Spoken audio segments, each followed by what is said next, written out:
नमस्कार दोस्तों। आज अपन कृषि प्रकार को आगे बढ़ाते हुए कृषि के अंतिम रूपों की ओर चल रहे हैं, जिसमें दो कृषि के प्रकार और रह गए अपने। एक है सहकारी कृषि, यानी लगभग अपन आठवां पॉइंट कृषि का आठवां पॉइंट पढ़ रहे हैं। सहकारी कृषि यानी सहकारी कृषि होती क्या है और सहकारी कृषि का विकास कौन से देशों या कौन से क्षेत्रों में किया जाता है। तो सहकारी क्षेत्र कृषि यानी सहकारी कृषि, सबसे पहले देखा जाए तो इस कृषि का विकास स्वीडन में हुआ है।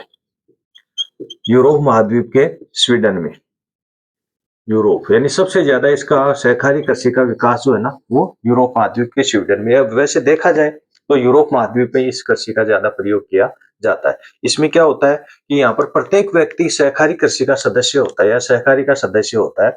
इसमें प्रत्येक व्यक्ति या ये जो सहकारी संस्था का सदस्य होता है, जिसमें सहकारी संस्था के सदस्य जब बन जाते हैं व्यक्ति या सहकारी के सदस्य बन जाते हैं, तो उसमें सरकार द्वारा उसकी मूल्य राशि है ना, वो निर्धारित कर दी जाती है। न्यूनतम राशि निर्धारित कर दी जाती है फसल की, और उस फसल को न्यूनतम राशि के ऊपर ही खरीदा जाता है, ताकि इसमें किसानों के अहित होने की संभावना बहुत ही कम होती है। इसमें किसानों को बल मिलता है, सरकार द्वारा सहकारी कृषि बनाकर, सहकारी संस्था बनाकर उसको कुछ किसानों को संबल या बल प्रदान किया जाता है, ताकि किसी प्रकार का अगर नुकसान भी हो जाता है तो वो सभी व्यक्तियों को सामूहिक रूप से बांट सकते हैं। तो इसमें प्रत्येक व्यक्ति 10, 20, 50 व्यक्ति इस सहकारी संस्था के सदस्य बनते हैं, और फिर वो सभी मिलकर उस कृषि क्रियाएं करते हैं। या अपन ये कह सकते हैं कि उसमें पहले सरकार द्वारा निर्धारित मूल्य है ना, वो निर्धारित कर दिया जाता है फसल का, और उस मूल्य पे वो फसल उनसे खरीदती है। तो ये कृषि सहकारी कृषि कहलाती है, और वहां पर लगभग हर सदस्य स्वीडन का सहकारी संस्था का सदस्य होता है। इसके अलावा स्वीडन के अलावा बेल्जियम हो गया, बेल्जियम में भी ज्यादातर यही होता है। नीदरलैंड हो गया, नीदरलैंड, इनमें ज्यादातर सहकारी कृषि है ना, वो की जाती है। इसके बाद में एक कृषि का प्रकार और आ जाता है, सामूहिक कृषि। सामूहिक कृषि यानी ये सामूहिक कृषि होती क्या है, यानी कि सामूहिक नाम से पता चल रहा है कि सभी व्यक्ति समूह है बनाकर, जैसे मान लो कोई गांव है। ये ज्यादातर, पहले ये बता दें, इस कृषि का यूरोप महाद्वीप में ही ज्यादा प्रचलन हुआ है। और यूरोप में भी अगर देखा जाए तो इसमें स्तालिनवाद की जो शासन व्यवस्था थी, यूरोप में स्तालिनवाद, उस समय से ये सामूहिक कृषि चली है, क्योंकि उस दौरान खाद्यान्न पदार्थों की बहुत ही ज्यादा कमी हो गई थी उस युद्ध वगैरह के कारण। तो ऐसे करते थे कि खाद्यान्न फसलों के उत्पादन को बढ़ावा देने के लिए ये कृषि प्रारंभ की गई है। इसमें होता क्या था, पहले किसानों के छोटे छोटे भाग खेत टुकड़े होने के कारण वहां पर अच्छा उत्पादन नहीं होता था। तो उन्होंने एक क्रिया अपनाई कि किस प्रकार से खाद्यान्न फसलों को बढ़ावा दिया जाना चाहिए। तो ऐसे में सामूहिक कृषि यानी कि सभी किसानों के खेतों को आपस में मिला लिया गया और एक बड़ा विशाल खेत तैयार कर लिया गया, और किसानों के पास जो भी संसाधन थे, उन संसाधनों को एक कर लिया गया। जैसे बुआई जुताई के श्रमिकों को, सभी को एक साथ करके कार्य किया जाने लगा, और उस पूरे क्षेत्र में सरकार द्वारा ये निर्धारित कर लिया गया कि वह इतने टन फसल का उत्पादन हो सकता है संभावित। और उसके बाद में जो फसलों का उत्पादन होता था, वो संबंधित किसानों को आपस में बांट दिया जाता था। तो यानी कि इस प्रकार की कृषि रूस में की जाती है, और रूस के अंदर इस सर्वप्रथम इसका भी प्रारंभ हुआ था। यानी कि इसे रूस में कोल खोज के नाम से कहते हैं, कोल्क खोज, कोल्क खोज के नाम से इसे रूस में जाना जाता है। तो ये रूस की सबसे प्रसिद्ध कृषि है। क्वेश्चन भी बनता है, अपना छोटा ऑब्जेक्टिव टाइप प्रश्न बन जाता है, इसमें भी सहकारी में स्वीडन का ऑब्जेक्टिव टाइप प्रश्न बनता है। तो स्तालिनवाद यानी इस कृषि के अपन जन्मदाता कह सकते हैं स्तालिनवाद। स्तालिनवाद के प्रयासों से ही जो है ना, ये कार्य चला था। इस प्रकार ये सहकारी कृषि, सामूहिक कृषि कहलाते हैं कि सभी लोग सामूहिक रूप से खेतों को मिला लेते हैं, और अपने संसाधन कृषि करने के जो संसाधन थे उनको भी सामूहिक रूप से मिलाकर वहां पर कृषि करते हैं। तो वो आपका सामूहिक कृषि कहलाते हैं। तो इस प्रकार विश्व के भिन्न भिन्न क्षेत्रों में अलग अलग प्रकार की कृषि क्रियाएं की जाती है। तो अभी अपन ने 9 प्रकार की कृषि क्रियाएं पढ़ी है कि पूरे विश्व में अलग अलग भागों में 9 प्रकार की कृषि क्रियाएं होती है। तो ये सभी थे प्राथमिक व्यवसाय में, यानी आखेट, भोजन संग्रहण, पशुचारण हो गया और कृषि। इसके अलावा एक क्रिया और आ जाती है आपकी खनन, यानी खनन को भी कृषि क्षेत्र में प्राथमिक क्रियाओं में शामिल किया गया। और खनन होता क्या है, ये ये देखना हमें कि खनन क्रियाएं क्या होती हैं। यानी भूमि के अंदर पाए जाने वाले विभिन्न पदार्थों को निकालने की प्रक्रिया खनन कहलाती है। अपन भूमि को खोदकर जो पदार्थ निकाले जाते हैं या पदार्थ निकालने की जो क्रिया होती है, वो खनन कहलाती है। लेकिन जो पदार्थ निकाले जाते हैं, वो तो कहलाते हैं खनिज। पदार्थ जो निकाले जाते हैं, वो तो कहलाते हैं खनिज, लेकिन निकालने की क्रिया, खनिज निकालने की जो क्रिया है, वो कहलाएगी आपकी खनन। तो यानी कि भूमि को खोदकर जो पदार्थ निकाले जाते हैं, जिस विधि के माध्यम से, जिस क्रिया के माध्यम से, वो खनन कहलाते हैं। तो खनन भी अगर आपने देखा होगा कि प्राचीन काल से भिन्न-भिन्न प्रकार की खनन क्रियाएँ चलती आ रही हैं और भिन्न-भिन्न प्रकार के खनिज निकाले। उस खनिजों के युग भी देखे गए, जैसे ताम्र युग हो गया, कांस्य युग हो गया, लौह युग हो गया। ये ऐसे युग रहे जो भिन्न-भिन्न प्रकार की क्रियाओं के द्वारा भूमि को खोदकर जो पदार्थ निकाले गए हैं। जैसे कांस्य पाषाण युग हो गया, उसमें केवल पत्थरों को ज्यादा महत्व दिया जाता था। आदि मानव पत्थरों से अपने औजार बनाते थे और यहाँ तक कि आग का भी आविष्कार पत्थरों से ही हुआ है। तो ऐसा माना जा सकता है कि ये अलग अलग, फिर ताम्र युग आया, कांस्य युग आया। तो इस प्रकार से समय के साथ साथ जो है ना, वो युग बदलता गया। अब खनिजों की बात करें तो खनिजों को कुछ ऐसे कारक होते हैं, वो प्रभावित करते हैं, क्योंकि हर जगह समान अच्छी क्वालिटी के, अच्छी कीमत के खनन हमें खनिज नहीं मिलते। तो खनिजों को दो कारक प्रभावित करते हैं। एक कारक आ जाता है भौतिक कारक।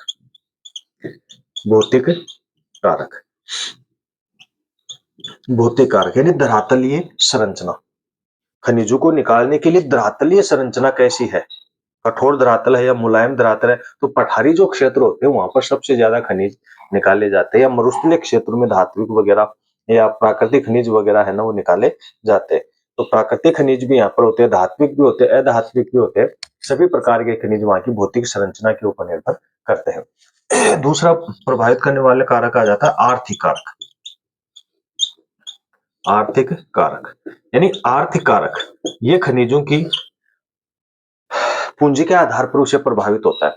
जैसे कुछ खनिज ऐसे होते हैं जो काफी निम्न क्वालिटी के खनिज होते हैं, तो उनको निकालना भी महत्व नहीं दिया जाता। गवर्नमेंट सरकार जो है ना, उन्हें निकालने में ज्यादा अपना प्रयास नहीं करती, क्योंकि वो निम्न क्वालिटी के होते हैं। उनमें पैसा इतना ज्यादा खर्च हो जाता है कि उसको बेचकर भी अपना उसका मूल्य नहीं प्राप्त करते। जैसे खनिजों में कोयले को देखे, कोयले का यानी प्रकार है पीट कोयला। तो ये सबसे निम्न श्रेणी का कोयला होता है, सबसे निम्न श्रेणी का कोयला है। क्यों है? क्योंकि इसमें ताप कम होता है और धुआं ज्यादा होता है। कई बार अपन देखते हैं अपने घरों पे घास फूस वगैरह या कुछ लकड़ियां वगैरह ऐसे जलाते हैं, जिससे हमें ताप तो दिखाई नहीं देता, वहां पर धुआं ही धुआं दिखाई देता, आग जलती हुई दिखाई नहीं देती है। तो इस क्वालिटी के होते हैं वो, यानी कि उसमें कार्बन की मात्रा बहुत कम होती है। 40-45% से भी 30% तक से भी नीचे इसमें कार्बन की मात्रा पाई जाती है। ठीक है। सबसे जैसे मान लो कोयले का एंथ्रेसाइट, बिटुमिनेट, लिग्नाइट और पीट, ये चार होते हैं। एंथ्रेसाइट अच्छी क्वालिटी का होता है, उसमें कभी भी धुआं नहीं निकलता, आग ही आग निकलती है, तो उसको ज्यादा निकालते हैं। तो ये पीट कोयला हो गया। तो ऐसे निम्न श्रेणी के खनिजों को निकालना संभव नहीं होता है। उसमें पूंजी हो गया, उसकी देख रेख, उसको निकालने की क्रिया, जो सारे पदार्थ होते हैं ना, वो आर्थिक क्रियाओं में आते हैं। ऐसे ही खनिजों की विधियां हैं। फिर खनिज जो निकाल रहे हैं, उसकी कुछ विधियां हैं कि किन किन विधियों से जो खनिजों को निकाला जाता है। तो सबसे पहले विधि आती है इसमें धरातलीय विधि। धरातलीय विधि यानी ये जो धरातलीय विधि है, इसे विवृत खनन भी कहते हैं। विवृत खनन, धरातलीय विधि को विवरण खनन भी कहा जाता है। तो धरातलीय विधि से देश खनिजों की कोई किस प्रकार की विधि है, यानी कि धरातल के ऊपर पाए जाने वाले या धरातलीय ऊपरी आवरण को हाथों से हटाकर जो है ना, वो खनिज प्राप्त किया जाता है, वो धरातलीय विधि में आता है, या कुंभ की खनन में उसे शामिल किया जाता है। कि जो यानी कि अपन आसानी से भूमि के आवरण को 100 फीट, 10, 20, 50 फीट से उसे हटाकर अपन खनिज प्राप्त कर सकते हैं, वो धरातलीय खनन में आता है। इसे विवरण खनन के नाम से भी जाना जाता है। दूसरा आ जाता है भूमिगत खनन। भूमिगत खनन, इस भूमिगत खनन को कुंभकी खनन भी कहते हैं।